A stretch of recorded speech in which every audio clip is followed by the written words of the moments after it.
Hey guys, welcome to this Annotate with me. So today we're going to go through an extract from the poem called The Prelude, and this is going to be the in-depth analysis and interpretations of the poem. As always, there is going to be a shorter version uploaded later this week, so if you're not in a rush, head over there. If not, we're going to jump straight into the analysis. Okay, so the Prelude was actually written by William Wordsworth, and a super rough overview is that the narrator uses nature to symbolize his own growth. He rides out on his boat with a positive view of nature. However, nature turns dark and he goes home with a new mindset. So this poem is all about the narrator's own personal growth, and we see him, going off into like the lake on his boat as a really optimistic and young person. However, he quickly realizes the reality of the situation, and when he comes back, he's a lot more somber. So, in terms of the context, Wordsworth was actually a romantic poet, and what this means is that he liked to challenge worldviews and the perceptions that people may have. He really has this unique perspective of growing up and reality and life. This generally makes the poem really interesting to read because it goes through like this journey that we can all relate to. However, it's a new perspective, and seeing it from his own views is quite interesting. As indicated by the title, it's also an extract from a larger poem, and it really discusses his personal journey as he begins quite optimistic and then realizes how he's overpowered by nature, and how him as a man and the power that he has as a man is nothing compared to the power that nature has over him. In terms of the structure, it's written as first person, and what this does is that it makes it more personal, and it's really focused on your own growth because growth is something that we can all relate to as people. It's also unrhyming, which kind of makes it more serious, and it doesn't flow as well as the other poems. One thing that we should really take note of is that there are major changes in the structure and tone of the poem. So we start off really positive and optimistic, and then halfway through the poem, like I'll show you when, it gets quite hesitant, and in the end, he ends up being scared.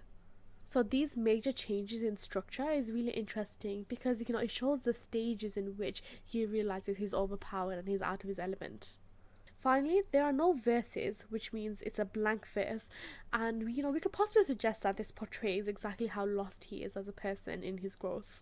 So we've gone over this briefly already, but in terms of the themes, we definitely see the power of nature versus the power of man. So the power of nature is almost how it overcomes the power of man. We also see the lack of power in man, and also like the naivety in the growth. Because the narrator starts off as this naive, optimistic young person, and it really symbolizes exactly how life has basically toughened him and life has changed his perspective, and he comes back a bit more wise, a bit more somber, and a bit less naive than he started out with, which demonstrates his own growth. Okay, so let's move on to the actual poem. Now this is quite a large poem, even though it's only an extract. So if you actually haven't read it, I want you to take a minute, pause the screen, read through it, and then we're going to jump straight in with our analysis. Okay, so we know that the narrator is going to start off as very optimistic and very positive. So let's see how this effect is actually created. So look at the first line here. One summer evening, led by her. Think about the connotations of summer. So we see light and we see youth and we think of happiness and we think of it being bright, which kind of symbolizes exactly how the narrator is and how they are feeling. Also keep an eye on weather, especially because this really changes as we go on the poem and as it becomes a bit dark and a bit less naive. Also, when it says led by her, what he's actually doing is that he's personifying nature, and by using the word her and also the use of the word led, so the diction there, what he's doing is he's almost denouncing the responsibility that he has, and he's suggesting that he may have almost been influenced by nature. I mean, of course, we know that growth is like a natural phenomenon, and we do grow as we get older, so it's something that we can all relate to and understand.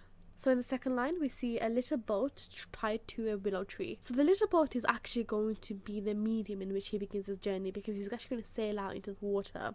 Also, the use of the willow tree here actually uses symbolism, and the willow tree actually symbolizes like strength and adaptability, which is his own position right now. So immediately in the first two lines, we've kind of set this precedent where he's, it's a summer evening, it's a time where, it's young, it's light, it's bright, he's being led to nature to, begin his journey, and he's at a willow tree right now, which demonstrates his initial position as being, very like strong, very, ready to grow and ready to be this new person. So from here we're going to see him actually go out into the water. So we see him move on with this line here, pushed from the shore. And what this does is, it is a symbolism here, and what he's trying to suggest is that he's moving from his origins in a place of comfort, and he's moving on to try new things. So he's kind of left the harbour and left the tree in which his boat was actually tied to. However, he describes his actions as an act of stealth, and you have to think about the word stealth. Look at the connotations of it. It's almost like he's like stepping out, something that's almost like hidden. He's kind of doing like secretively. So this is the first time we see, or we actually get the idea that something might be wrong. The fact that he has to do it stealthily, like almost hide it, it kind of makes you raise an eyebrow and wonder why the poet actually used this word here, which uses diction. And diction is kind of like the use of vocabulary that a poet or writer may use to have a certain effect. So we're at a position now where the narrator is actually on the water, and look at the use of the words here, glittering and sparkling. So the use of these kind of really positive adjectives creates a semantic field which demonstrates that something is new, exciting, and right now in this initial stage we're having good experiences after venturing out, and we're at a position where it seems as if it's going in a very positive direction. The narrator is also seen as being very confident. Like, look at the use of the words proud of his skill and unswerving line. So it demonstrates his his new confidence. He's in a really good position where he thinks he knows what he's doing, and he's very happy with where he's gone so far. And also, like, look at the unswerving line. It's the idea that he's going in a straight direction. He has an idea of where he's going, and he hasn't really been affected by anything else. Nothing's really like knocked him off his course yet.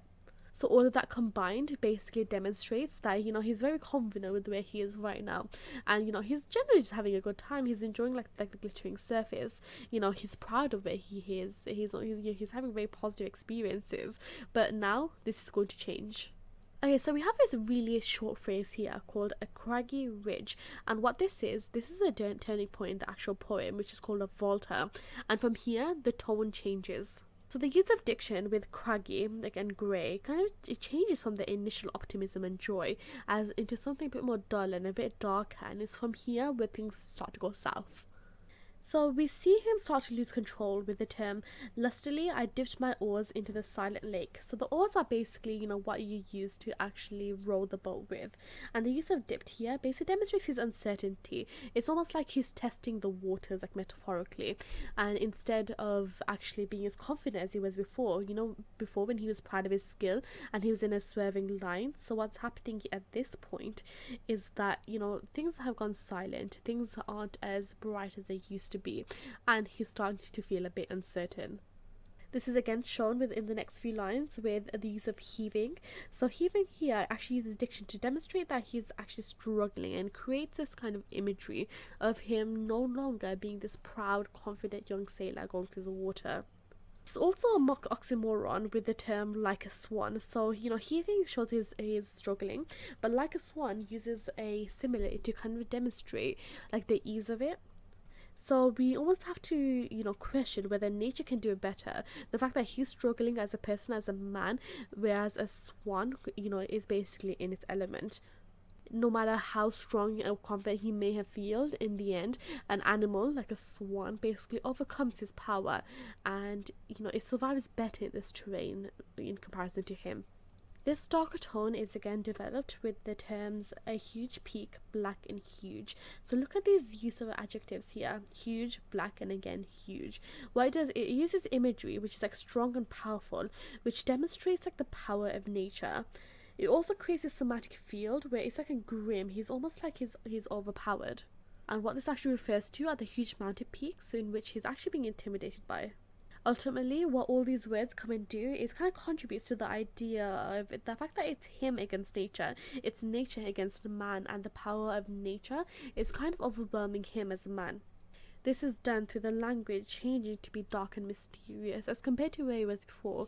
Look at the use of the terms he used before to describe nature when he was like glittering and it was bright and it was summer, and now what he's doing is using huge and black, so it's almost like he's overpowered by it. It shows his fear further with upreared his head.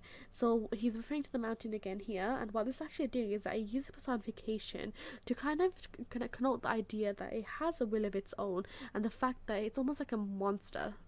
So remember the semantic field that we created with like huge peak, black, and the power? So basically this kind of semantic field of it being quite scary and overpowering to him is again used with the words grim and towered. So the use of tower shows like the difference in the actual size, which again demonstrates that he's actually quite intimidated by nature.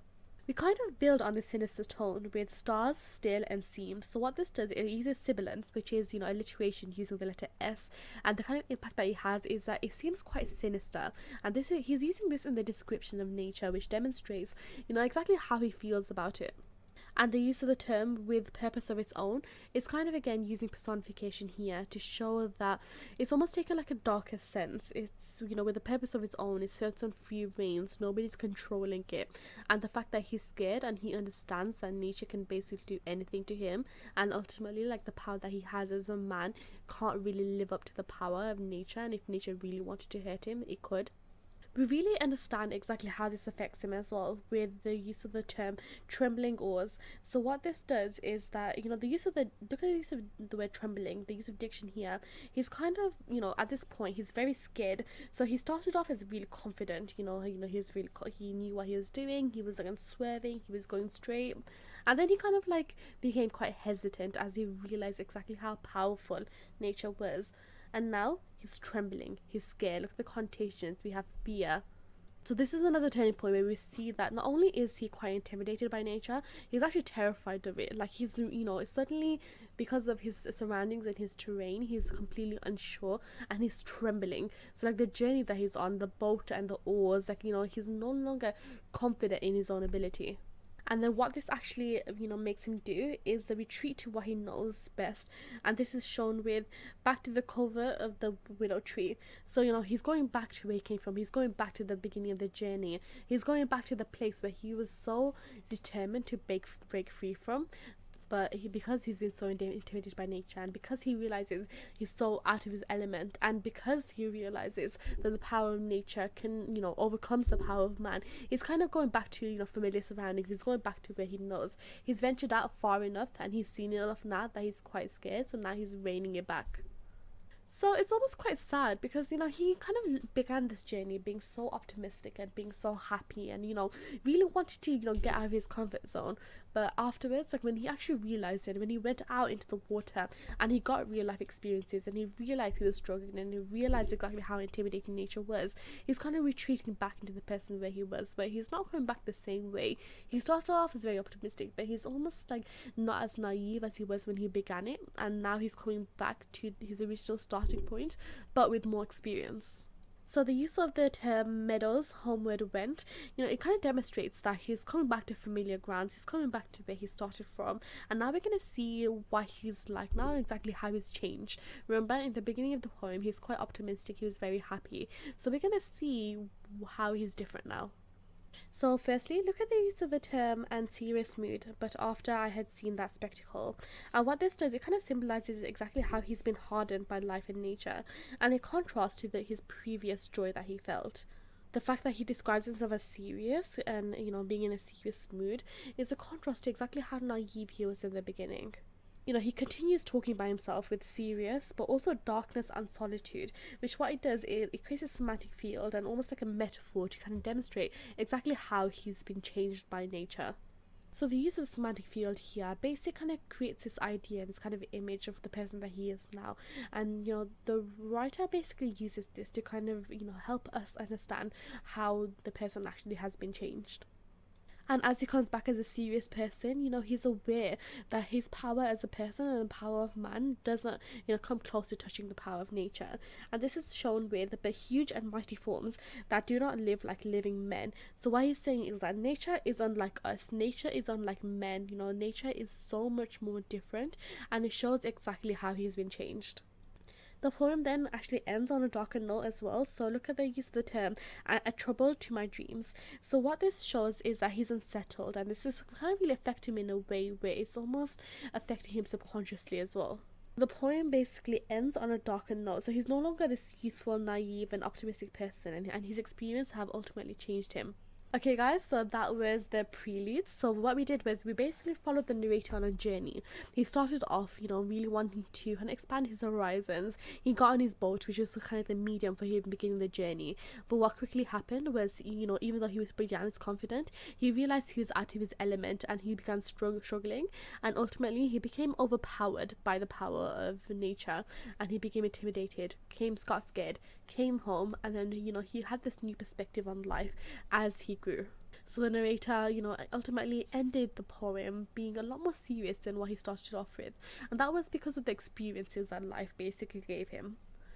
So yeah, that was the in-depth analysis and interpretations. As always, if you have any more interpretations, please leave them in the comments. So it's always really interesting to see this from multiple perspectives. There will also be a shorter version uploaded later this week, as always, and the shorter version is basically going to cover like the key quotes for you to remember, and also like a quick 5-minute analysis of the poem. So it's great for like when you're cramming just before an exam and you kind of want to do like a really quick overview. So if you're interested in that, please go check it out.